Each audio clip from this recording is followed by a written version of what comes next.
حضرت عمر رضی اللہ تعالی عنہ بیان کرتے ہیں، رسول اللہ صلی اللہ علیہ وآلہ وسلم نے فرمایا، جس مسلمان کے بارے میں 4 آدمی گواہی دے دیں کہ وہ اچھا ہے تو اللہ تعالیٰ اسے جنت میں داخل فرمائے گا۔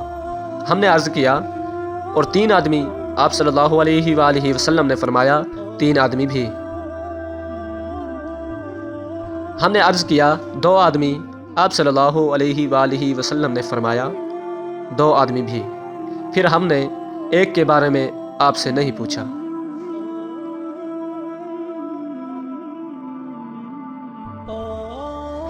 حضرت عائشہ رضی اللہ تعالی عنہا بیان کرتی ہیں، رسول اللہ صلی اللہ علیہ وآلہ وسلم نے فرمایا، فوت شدگان کو برا بھلا نہ کہو، کیونکہ وہ تو اپنی سزا پا چکے۔